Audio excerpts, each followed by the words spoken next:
সূর্যের আলো চোখে পড়তেই রক্তিমের চোখের পাতা নড়ে ওঠে। মাথা উঠাতেই খুব কষ্ট হচ্ছিল, ঝিমঝিম করছে খুব। রক্তিম তার হাতের ওপর কিছু একটার ভার অনুভব করে। পাশ ফিরে দেখে রিধি তার হাতের ওপর মাথা দিয়ে ঘুমিয়ে আছে। রিধিকে দেখে রক্তিমের শরীরের দুর্বলতা না কাটলেও মনের দুর্বলতা কেটে যায়। রক্তিম তার হাত দিয়ে রিধির মুখের ওপর পড়ে থাকা চুলগুলো সরিয়ে কানের পেছনে গুজে দেয়। রিধির চিকন ঠোঁটগুলো হালকা কেঁপে ওঠে। রক্তিম রিধির দিকে ঝুঁকে এক দৃষ্টিতে তাকিয়ে থাকে। অনেকক্ষণ ধরে এভাবে দেখছিল রিধিকে। রিধির ঘুম ভেঙে যায় হঠাৎ। চোখ খুলে রক্তিমকে তার দিকে তাকিয়ে থাকতে দেখে সে মাথা তুলে বসে যায়। আপনি কবে উঠলেন?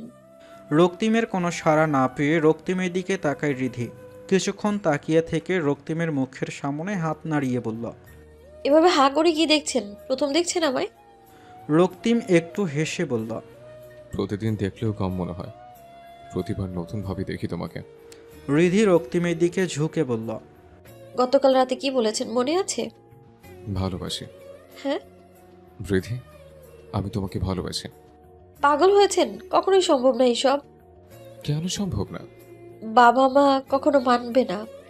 তুমি মানলেই হলো, বাকি ব্যবস্থা হয়ে যাবে। আমি আপনাকে নিয়ে এসব কখনোই ভাবতে পারি না। আর আমার আপনাকে ভালোই লাগে না। একদিন লাগবে। এখন জোর করবেন আমায়? জোর করে কি ভালোবাসা যায়? আমি অপেক্ষা করব তোমার জন্য, যতদিন বলবে ততদিন। রিধি, তোমাকে কখন ভালো লেগেছে আমি নিজেও বুঝতে পারিনি। অনেক বুঝিয়েছি নিজেকে। আচ্ছা, ভালোবাসা কি বলে আসে বলো? আমার তো দোষ নেই। ভালোবাসলে আমাকে এভাবে কষ্ট কেন দিয়েছিলেন? মা জেনে গিয়েছিল। কি? হ্যাঁ, মা বলেছে এই সম্পর্ক কখনো সম্ভব না, কারণ সমাজের চোখে তুমি আমার আপন বোন। কেউ জানে না তোমাকে দত্তক নেওয়া হয়েছে। আর এখন যদি সবাই জানে তোমার চরিত্র আঙুল তুলবে। মানুষ কত কথা রটিয়ে বেড়ায়। তাই আমি তোমার সাথে খারাপ ব্যবহার করেছিলাম, তোমাকে বুঝিয়ে দিতে চেয়েছিলাম আমার বাবা মা তোমার আসল বাবা মা নয়। আমাকে ক্ষমা করে দাও রিধি, আমি অনেক কষ্ট দিয়েছি হয়তো তোমাকে। রক্তিম, আপনি আমাকে ভুলে গেলেই ভালো হবে। এভাবে আমার কারণে নিজেকে কষ্ট দিবেন না। আর আপনি বয়সে আমার অনেক বড়। আমার বুড়ো মানুষ পছন্দ না। হাহ, কি? আমি বুড়ো? তোমার আমাকে বোরা লাগে?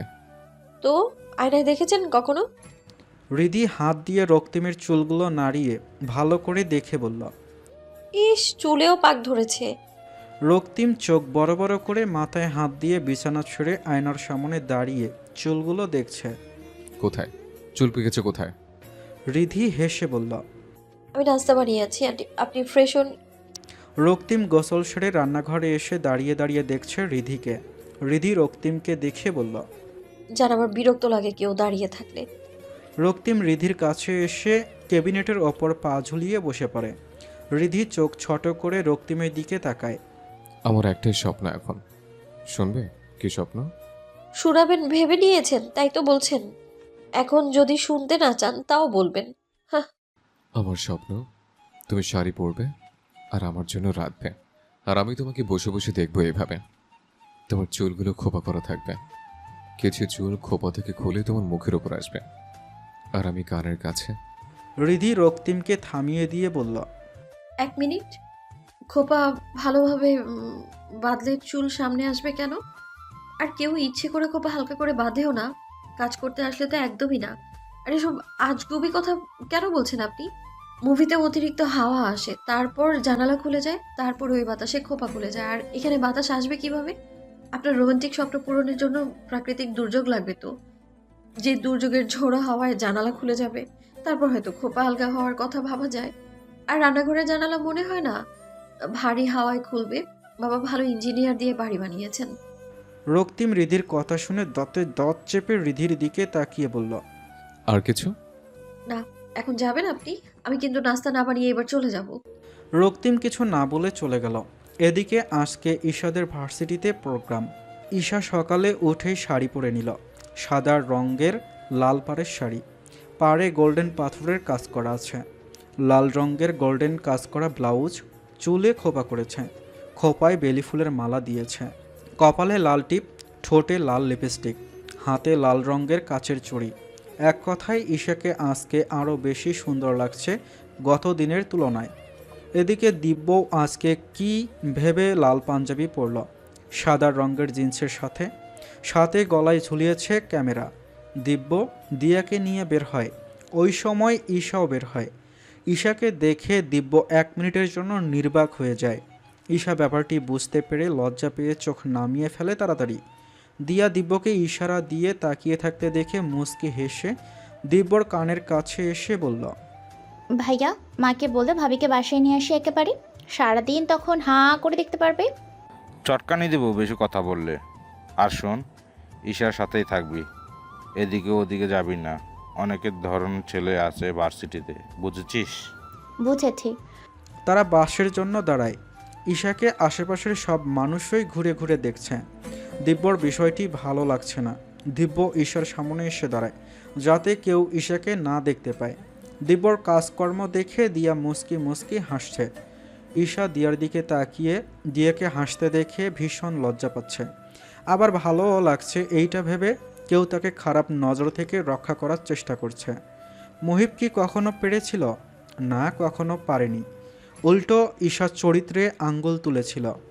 বাস আসার পর দিয়াকে উঠিয়ে দিব্য বাসে ওঠে, তারপর হাত এগিয়ে দেয়। ঈশার সংকোচ হচ্ছিল, ধরবে কি ধরবে না। আবার শাড়ি পরে এত উঁচু বাসে ওঠা সম্ভবও না। শাড়ি ধরবে নাকি বাস?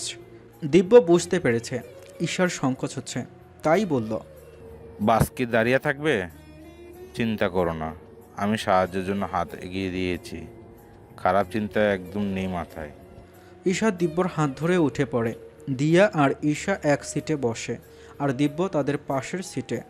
বাস ভর্তি হয়ে গেল। কিছু স্টুডেন্ট দাঁড়িয়ে যায়। একটি ছেলে ঈশার পাশে এসে দাঁড়ায়।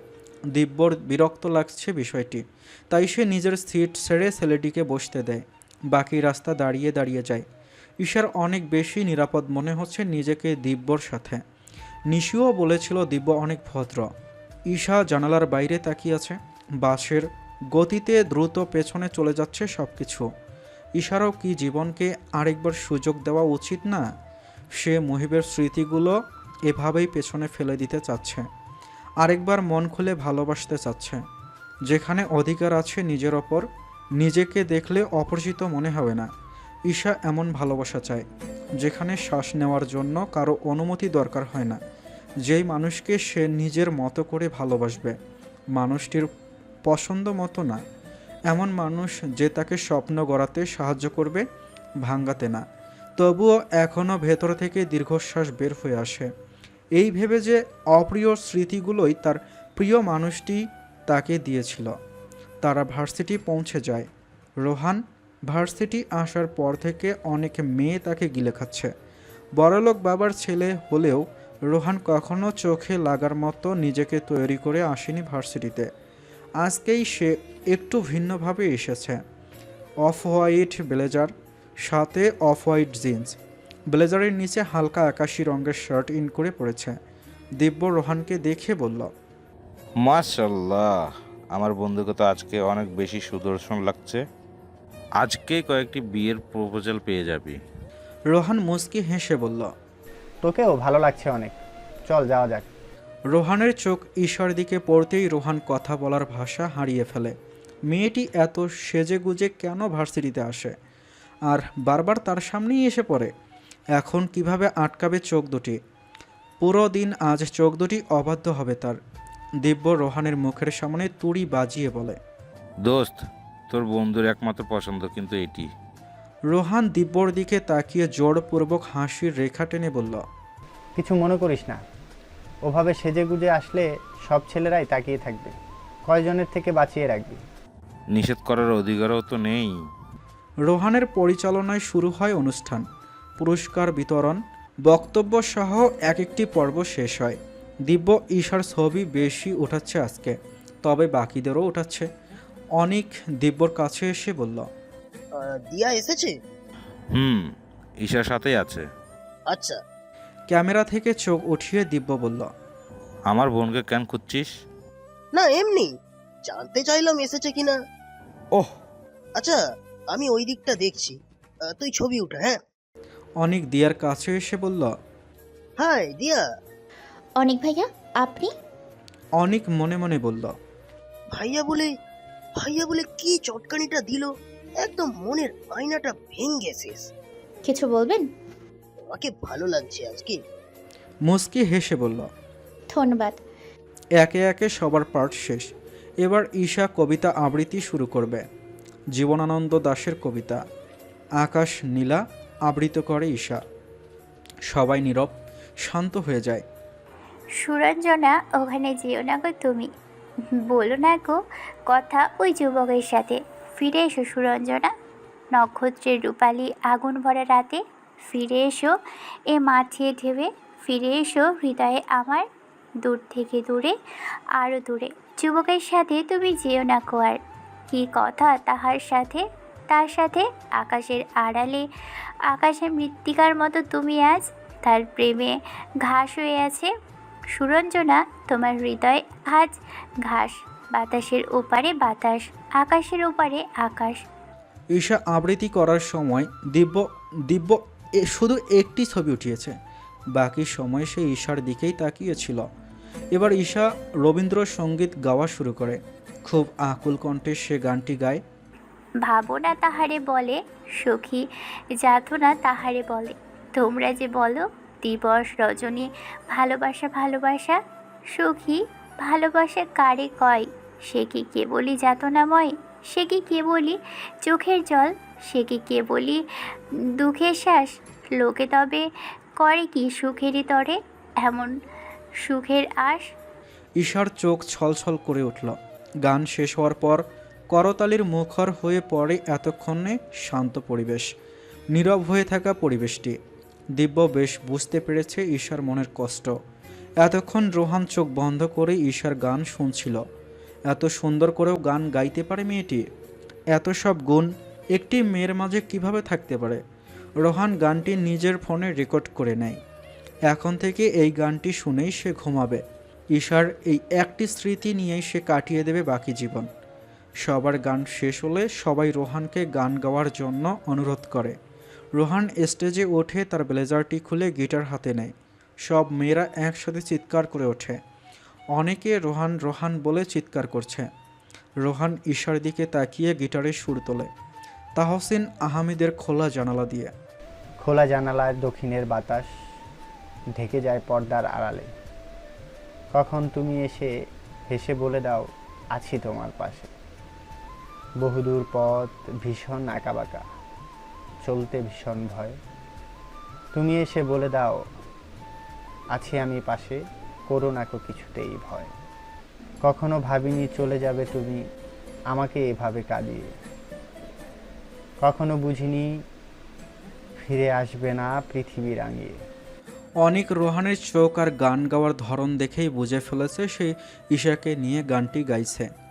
আর অনেকবার অনেক ব্যাপারটি খেয়াল করেছিল যে রোহান ঈশাকে নিয়ে অন্যভাবেই চিন্তা করে। আর এদিকে ঈশা গান শুনে মুহিবকেই কল্পনা করছে। গান শেষ হওয়ার পর নিশু কানের কাছে এসে বলে, এখনও মুহিবের মধ্যে আছিস? না তো, সব কিছু শেষ। ও এখন কোথা থেকে আসবে? না আসলেই ভালো। অনুষ্ঠান শেষ, সবাই চলে যাবে। এমন সময় দিব্য মাইক হাতে স্টেজে ওঠে। Good afternoon. আজকে সবার উদ্দেশ্যে আমি কিছু বলবো, আর সবার সাথে আমার খুব গুরুত্বপূর্ণ বিষয় শেয়ার করব। যেহেতু এটি আমাদের শেষ বছর, আমি চাই আমার বন্ধুদের সাথে আর বাকিরা যারা আছে তাদের সামনে আমার অনুভূতির কথা বক্তব্য করতে। আচ্ছা, সবাই আমাকে একটি প্রশ্নের উত্তর দেবে আগে। প্রথম দেখা ভালোবাসা যায় কে কে বিশ্বাস করো? অনেকে হাত তোলে, অনেকে অনেক ধরনের সংজ্ঞা দেয়। রোহানের মন তখন ধীরে ধীরেই উত্তর দিচ্ছে। হ্যাঁ, আমি বিশ্বাস করি প্রথম দেখায় ভালোবাসা যায়। প্রথম দেখায় যে ভালোবাসা হয় সেখানে কোনো চাহিদা থাকে না। প্রিয় মানুষটিকে প্রথম দেখার পর সে হারিয়েও ফেলতে পারে। এখানে কাছে না পাওয়ার চাহিদাটাই বেশি, কোনো স্বপ্ন বাঁধার অধিকার থাকে না। প্রিয় মানুষটি অন্যেরও প্রিয় হতে পারে আগে থেকেই। আর অপেক্ষার মায়াজাল তো থাকেই, অদ্ভুত মায়াজাল, যেখানে মন বলে আর কিছুদিন না হয় অপেক্ষায় থাকি। প্রথম দেখায় ভালোবেসে ফেলা মানুষটি হয়তো সারা জীবনের ভালোবাসা পাওয়ার দাবিও করতে পারে। এখানে প্রিয় মানুষটির চোখ, হাসি, কথা বলার ভঙ্গি দেখে মনে অদ্ভুত অনুভূতির সৃষ্টি হয়। এটি অদ্ভুত রস এনে দেয় জীবনে। ভালোবাসার মানুষকে দেখার জন্য, তাকে ভালো মতো জানার জন্য একদম তৃষ্ণার্ত হয়ে পড়ে। এটি প্রথম দেখায় ভালোবাসার প্রকাশ। দিব্য সবার উত্তর জানার পর বলে, আমার জন্য প্রথম দেখা ভালোবাসার কোনো সজ্ঞান নেই।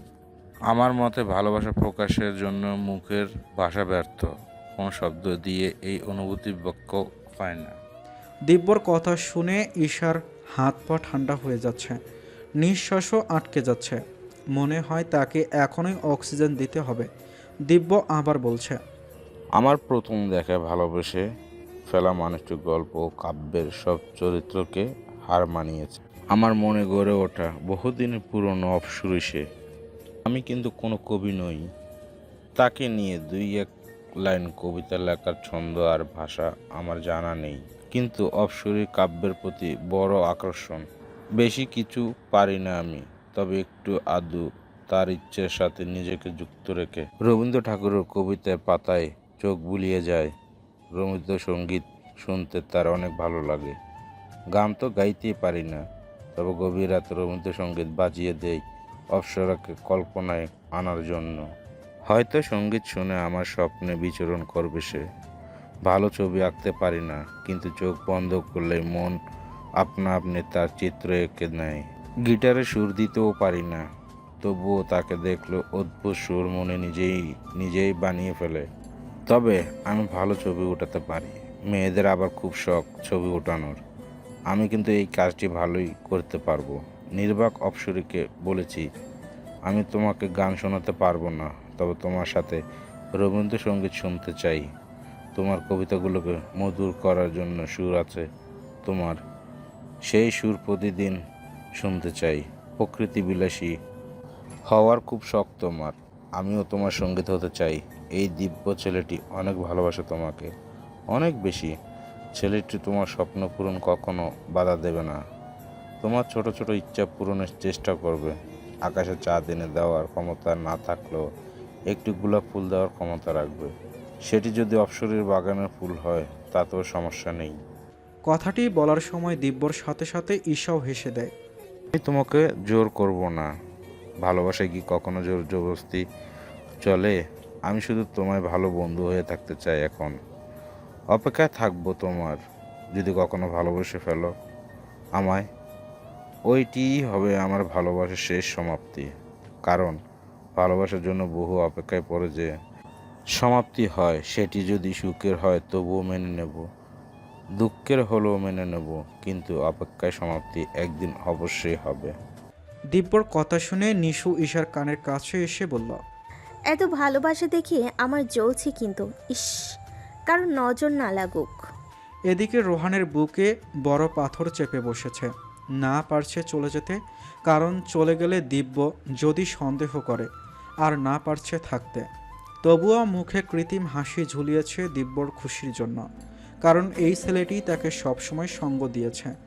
অদ্ভুত এক মায়া আছে তার দিব্যর প্রতি, মনে হয় বহু আপন।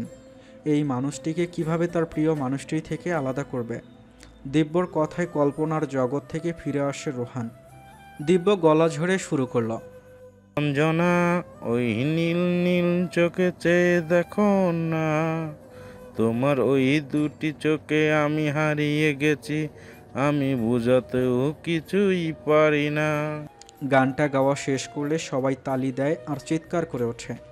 অনেকে ঈশার দিকে তাকিয়ে আছে, বলছে, নীল নীল চোখ তরি আছে, cat's eye plus Nilanjana, wow perfect couple. Isha তো লজ্জায় লাল হয়ে গেছে। আর এদিকে দিয়া তো মহা খুশি। সে খুশিতে অনিকের হাত ধরে ফেলে। অনিক চোখ বড় বড় করে দিয়ার দিকে তাকায় আর মনে মনে ভাবে, ভাইয়ের পর বোনও কি প্রেমের প্রস্তাব দেবে? দিয়া অনিকের হাত ছেড়ে দিয়ে বলল, জানেন ভাইয়া, আমার এত ভালো লাগছে। ঈশা আপুকে আমার অনেক পছন্দ। ভাইয়ার ওপর আমার সন্দেহ হয়েছিল, আমার সন্দেহ কখনো ভুলবে না, দেখেছেন? আর কার কার উপর সন্দেহ হয় তোমার? মানে ইয়ে মানে আমার উপর? এই আমাকে দেখে কি মনে হয় আমি প্রেম করছি? আমি কিভাবে বলবো? আপনার উপর পিএইচডি করেছি আমি। আরে চেহারা দেখলে কি বোঝা যায় না? আপনাকে দেখে তো মনে হয় প্রেমের উপর ডিগ্রি নিয়েছেন। মানে আমাকে তোমার ছ্যাঁচড়া মনে হয়? হ্যাঁ, আপনি নিজেই বলছেন নিজেকে ছ্যাঁচড়া, আমি তো বলিনি। অনেক ভ্রু কুঁচকে তাকিয়ে থাকে দিয়ার দিকে। দিয়া মুচকি হাসি দিয়ে আস্তে আস্তে সরে পড়ে। দিব্য সবার সামনে ঈশাকে প্রপোজ করবে ঈশা ভাবতেই পারেনি। দিব্য আর ঈশা মুখোমুখি হয়। দিব্য ঈশার কাছে এসে বলল। কি রাগ করেছো? ঈশা দিব্যর চোখে চোখ রাখল। সে কোনো ভাষা খুঁজে পাচ্ছে না বলার মতো। দিব্য ঈশার দিকে ঝুঁকে এসে বলল। বিশ্বাস হচ্ছে না। আপনি এভাবে সবার সামনে দেওয়াও ছিল, ইফতিকে বলে দিলে, পরে বাসায় সবাই জানতে পারলে। আমাকে দেখে কি ভীতু মনে হয়? আমি মাকে তোমার কথা বলেছি, আর আঙ্কেল আন্টির কথা ভাবছো? তুমি রাজি থাকলে প্রস্তাব পাঠিয়ে দিতে আপত্তি নেই।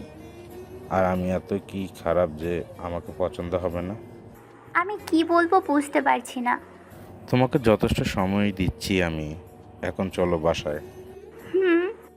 দূর থেকে রোহান তাদেরকে একসাথে দেখে খুব কষ্ট পাচ্ছে। অনেক বুঝতে পেরেছে রোহানের অবস্থা।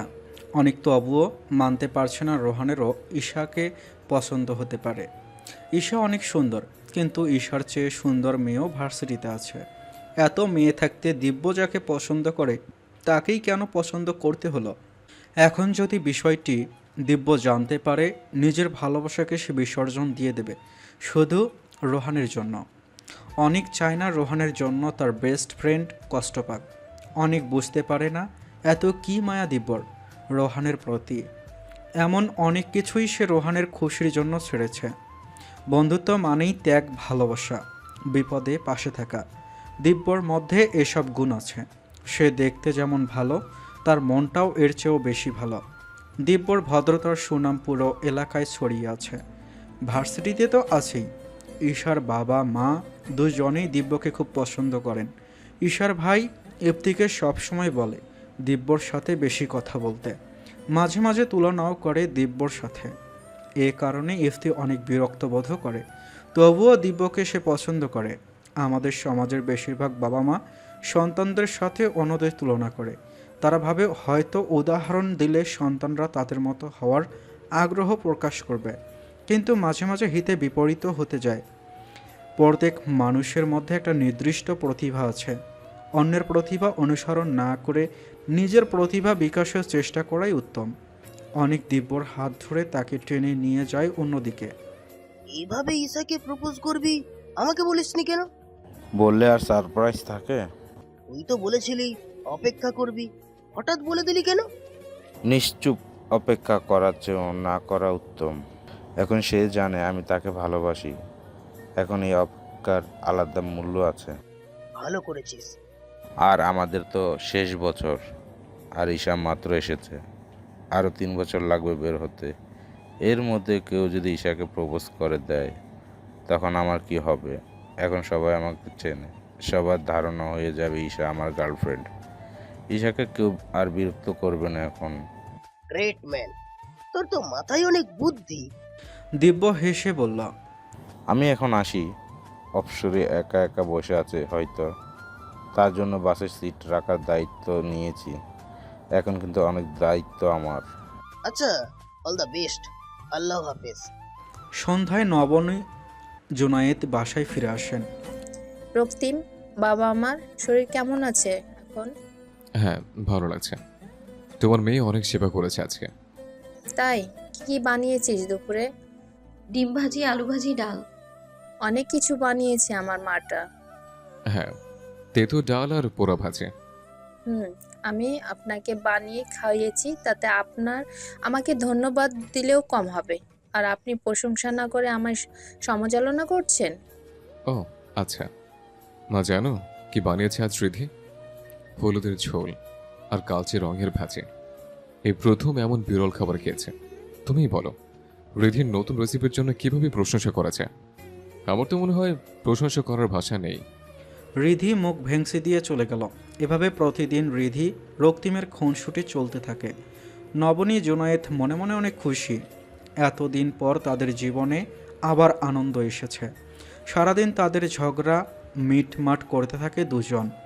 নবনী হোসেন রক্তিমের পক্ষে থাকেন, আর জুনায়েদ হোসেন রিধির পক্ষে থাকেন। কিছুদিন পর রিধির টেস্ট পরীক্ষার সময়সূচি দিয়ে দেয়। রক্তিমের এখন দায়িত্ব রিধিকে পড়ানোর, আর রিধি কোনোভাবেই রক্তিমের কাছে পড়বে না। না না না, আমি পড়বো না ওনার কাছে। আমার কাছে পড়লে তোমার সমস্যা কি? সমস্যা আছে, অনেক সমস্যা। বাবা প্লিজ, আমি পড়বো না ওনার কাছে। রিদিমা আমার রন্তিম একটু সাহায্য করবে, এতে কিসের সমস্যা? তোর ভালো জন্য বলছি। কিন্তু বাবা। আর কোনো কিন্তু না, যা চুপচাপ পড়তে বস। রক্তিম, যা রিধিকে সাহায্য কর। কি বুঝছে না বুঝছে দেখ। জুনায়েদ হোসাইনের দিকে তাকিয়ে বলল। আর তুমি চলো তো, আর কিছু বলবে না। এদিকে রিধি তার রুমে গেলে পেছন পেছন রক্তিমও আসে। এক্সকিউজ মি, আমার রুম এটা। আমি কি বলেছি আমার? আমি তোমাকে পড়াবো এখন থেকে, তাই আমাকে স্যার বলে ডাকবে। আপনাকে স্যার? আমার বই গেছে। রক্তিম টেনে এনে রিধিকে চেয়ারে বসিয়ে দেয়। কি সমস্যা বের করো। সমস্যা বের করবো? রক্তিম রিধির দিকে আর চোখে তাকিয়ে দাঁতে দাঁত চেপে বলল। আমি কি চাইনিজ ভাষায় বলেছি? আপনি চাইনিজ ভাষা পারেন? রিধি, সমস্যা বের করো জলদি। আপনার তো একটাই সমস্যা। কি? আপনি এখন বের হয়ে যান। তোমার সমস্যা কি? আমাকে কি তোমার পরিহাসের বস্তু মনে হয়? আপনি তো নিজেই নিজের পরিহাস করে বেড়ান। আমি কি এমন পরিহাস করি নিজের? নিজের থেকে অর্ধেক বয়সে মেয়ের সাথে প্রেম করার ইচ্ছে নিয়ে ঘুরে বেড়ান। রিধি, তুমি আমাকে অপমান করছো। অপমানিত হওয়ার ইচ্ছে না থাকলে আমাকে আমার মতো থাকতে দিন। আমি নিজেকে নিজের মতো গুছিয়ে নিতে পারি। বাই দ্য ওয়ে, গানটা আমার ভালো লাগে অনেক। রক্তিম একটা দীর্ঘশ্বাস ছাড়ল। রক্তিমের দোষটি কোথায়? রিধির কথাবার্তা, দুষ্টমি সব কিছুর প্রেমে পড়েছিল। এখনও ভালোবেসেও ভালোবাসার মানুষটির কাছে অপমানিত হচ্ছে। রিধি তাকে ভালোবাসে না, ভালোবাসার কোনো ইচ্ছাও নেই হয়তো। তবে কিসের অপেক্ষায় আছে? রিধির দিকে তাকিয়ে মনে মনে বলছে। রিধি, তোমাকে বড় হতে হবে। হয়তো তোমার বোঝার বয়স হয়নি এখনো। আমি কি বোকার মতো বাচ্চা মেয়েটিকে ভালোবাসার কথা বলতে গেলাম? রিধি রক্তিমের মুখ ভালোভাবে পর্যবেক্ষণ করছে। কি দেখছো এভাবে? রিধি মুখে হাত দিয়ে বলল। ও এম কে, আপনার পাকা দাড়ি। সমস্যা কোথায়? সমস্যা নেই বুড়ো স্যার। রিধি খুব জোরে হেসে দিল এবার। রক্তিম রাগ করে চলে গেল। রিধি তো মনে মনে খুব খুশি। রক্তিম তাকে পড়া জিজ্ঞেস করলে কিছুই পারত না, কারণ এতদিন সে হালকা পাতলা পড়েছে। আর রক্তিমের স্বভাব ভেতর থেকে প্রশ্ন করা, তাই সে রক্তিমকে রাগানোর জন্য এমন করেছে, যাতে আজকে কিছু না পড়ায়। আজ সারা রাত সে বই রিভিশন করবে। আর যাই হোক, রক্তিমের সামনে লজ্জা পেতে চায় না সে। কি মনে করবে? গুবলেট ভাবলে মান সম্মান যা আছে সব হাওয়ায় উড়ে যাবে। তখন রক্তিম তাকে পচানোর সুযোগও পাবে। সে রক্তিমকে পচানোর সুযোগ দিতে চায় না। ঈশার আজ একটু দেরি হয়ে যায় ঘুম থেকে উঠতে। গতবারের মতো লোকাল বাসে করে যাওয়ার কোনো ইচ্ছা নেই, তাই কোনোভাবে তৈরি হয়ে নেয়। চুলগুলো ঠিকমতো বাঁধতে পারেনি, কোনোভাবে পেঁচিয়ে নেয়। বাস ধরার জন্য এক প্রকার দৌড় দেয়। আশেপাশে মানুষ দেখার সময় নেই তার। দিব্যর আজকে ভার্সিটিতে ক্লাস নেই, তবুও আড্ডা দেওয়ার জন্য যাবে। ঈশাকে দৌড়াতে দেখে সেও একটু জোরে পা চালালো। সামনের বাসটি অল্পের জন্য মিস, আর ঈশা বাসের পেছনে ছুটছে। দিব্য ঈশার অবস্থা দেখে দৌড়ে এসে ঈশাকে আটকায়। তুমি কি পাগল? এভাবে দৌড়ালে বাস দাঁড়াবে ভাবছো? আমি লোকালে যাব না। তোমাকে যেতে বলেছে কে? ভার্সিটিতে ক্লাস আছে, শেষ বাসটিও মিস। তাহলে তো সমস্যা। আপনি যাবেন না? যাব তো। আপনার মধ্যে তো বাস মিস হয়ে যাওয়ার কোনো টেনশন দেখছি না। জীবনে কত টেনশন আসবে, মেয়েদের মতো এইসব ছোটোখাটো ব্যাপার নিয়ে টেনশন করে সময় নষ্ট করার কি দরকার? এটা ছোটোখাটো ব্যাপার। ঠিক আছে, এখন কিভাবে যাবেন? লোকালে উঠে যাব, দাঁড়িয়ে বা বসে একভাবে গেলেই চলবে। আর আমার ক্লাসও নেই, আর সামনে চায়ের দোকানে চাটা খুব মজা। এক কাপ খেয়ে তারপর বাস ধরবো। ও, আমি এখন বাসায় চলে যাব। মা অনেক বকবে, কারণ দেরিতে ঘুম ভেঙেছে, এই কারণে বাস মিস। আচ্ছা, তাহলে আমার সাথে চলো, তোমার অভিজ্ঞতা বাড়িয়ে দেই। ভিন্নভাবে আজকে জীবনটাকে দেখব। দিব্য আর ঈশা হাঁটছে রাস্তার পাশে। প্রতিদিন ঘুম থেকে উঠে বাস ধরে ভার্সিটিতে আসা, তারপর আবার বাস ধরে বাসায় যাওয়া, এগুলো তো কম। এমন কিছু করো সেটি কখনো করনি। অনেক কিছু শিখবে, বুঝবে, আর সবচেয়ে গুরুত্বপূর্ণ হলো পুরনো খারাপ স্মৃতি মনে করার সময় পাবে না।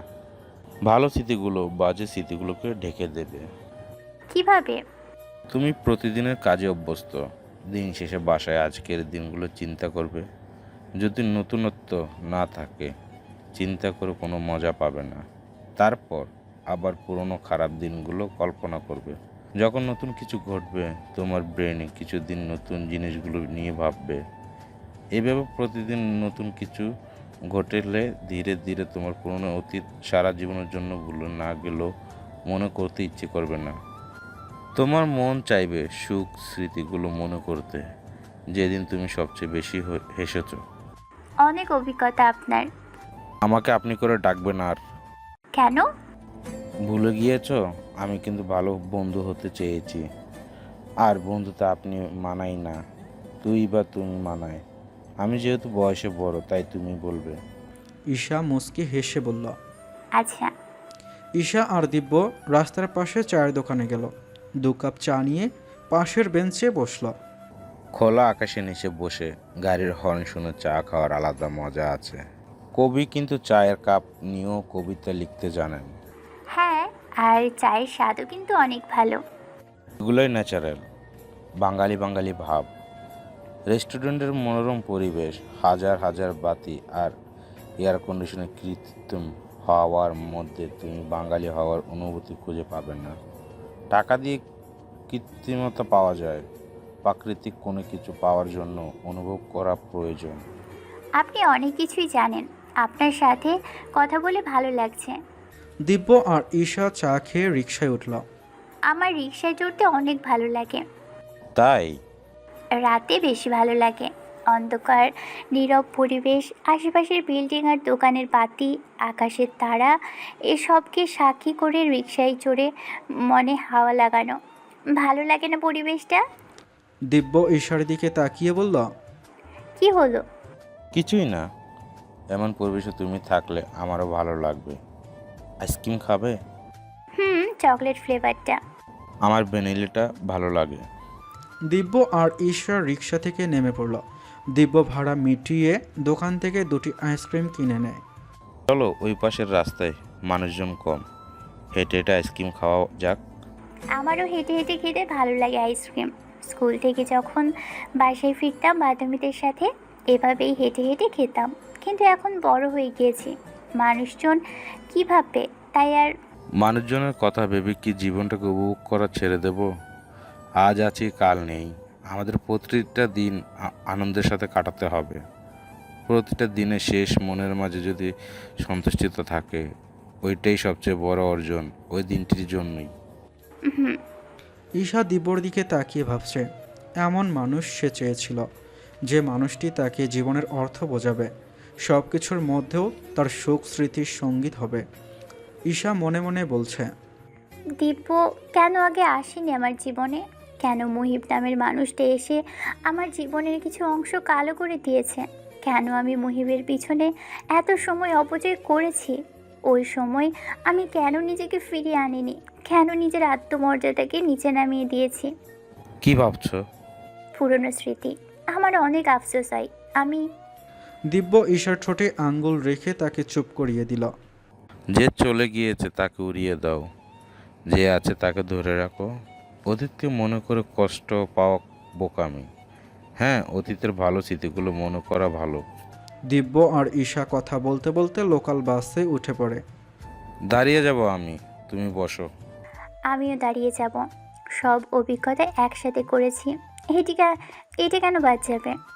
তুমি মেয়ে মানুষ, এভাবে দাঁড়িয়ে থাকলে। ঈশা এবার দিব্যর ঠোঁটের সামনে আঙ্গুল তুলে ধরে। জীবনে নতুন অভিজ্ঞতা নেওয়ার জন্য কি এখন ছেলে হয়ে যেতে হবে? দিব্য হেসে বলল, ঠিক আছে, ভালো মতো ধরবে, কিন্তু ব্রেক করলে না হয় পড়ে যাবে। দিব্য আর ঈশা দাঁড়িয়ে যায় অনেকক্ষণ। পরে ঈশা দাঁড়াতে ভালো লাগছে না। ভার্সিটির বাস হলে সমস্যা ছিল না, একসাথেই নামে তারা। শৃঙ্খলা আছে একটি। এখন কিছুক্ষণ পরপর কেউ নামছে আর উঠছে। বলতে চেয়েছিলাম, এভাবে দাঁড়িয়ে যাওয়া মেয়েদের জন্য অবস্থিকর ব্যাপার, কিন্তু কিছু বলার আগেই চুপ করিয়ে দিলে। সব জায়গায় কিন্তু মেয়েদের অভিজ্ঞতা না হওয়ার ভালো, বাংলাদেশে কিন্তু এটি। হুম। তাদের একটু দেরি হয় ভার্সিটি পৌঁছাতে। রোহান আর অনিক দিব্যর জন্য অপেক্ষা করছিল। দিব্যর সাথে ঈশাকে দেখে রোহানের ভিতরটি কেমন জানি মোচড় দিয়ে উঠল। তার সাথে হেসে হেসে কথা বলে আসছে। ঈশাকে হাসতে দেখে রোহান ভাবছে, আমার সাথে তো কখনো এভাবে হেসে কথা বলেনি। আমার সামনে আসলে ঈশা তো চুপই থাকে, আমার সাথে হাঁটতেও চায় না, সবসময় দূরে দূরে থাকে, তাকায়ও না ঠিক মতো। দিব্য আর ঈশা রোহান আর অনিকের সামনে আসে। অনিক দিব্যর কাঁধে হাত রেখে বলল, দোস্ত, আজকে ভীষণ খুশি মনে হচ্ছে। দিব্য হেসে বলল। অনেক বেশি। তারপর ঈশার দিকে তাকিয়ে বলল, তুমি ক্লাসে যাও, যাওয়ার সময় আমাকে একটি ফোন দেবে, বুঝছো? আচ্ছা। ঈশা চলে যাওয়ার পর অনিক হেসে বলল, ফোন দেবে? বাহ, এত দূর! দোস্ত, বড় সড়ো ট্রিট পাচ্ছি কিন্তু। হ্যাঁ হ্যাঁ। তোকে ঈশা ফোন নম্বর দিয়েছে? নাম্বার তো আমার কাছে আগে থেকেই ছিল, ঈশার কাছেও ছিল আমার নম্বর। আমরা তো প্রতিবেশীও, আর কলেজ থেকে চিনি ঈশাকে, নম্বর থাকবে না? অনিক রোহানের দিকে তাকিয়ে বলল, অনেক পুরানো ভালোবাসা আমার বন্ধু, দুদিনের প্রেম না কিন্তু। ঈশার ক্লাস শেষে দিব্য আর ঈশা একসাথে বাসায় যায়। রোহান চুপচাপ তাদের দেখছে। পুরো বাসে সে ঈশার প্রোগ্রামে গাওয়া গান আর কবিতা শুনে গিয়েছিল। ঈশার গাওয়া গানটির সাথে মিলে যাচ্ছে রোহানের জীবন। চোখ বন্ধ করে ভাবছে, এত আনন্দহীন জীবন তো সে চায়নি। তার বাড়ন্ত বয়সে মাকে পায়নি, বাবা সবসময় ব্যস্ত ছিল। উষাও বাসায় তখন আসতো যখন ফয়সাল আহমেদ থাকতেন। মায়ের আদর, বাবার আদর সব কিছু থেকে বঞ্চিত ছিল রোহান। আজ প্রথম কাউকে ভালোবেসেও সে হারিয়ে ফেলেছে।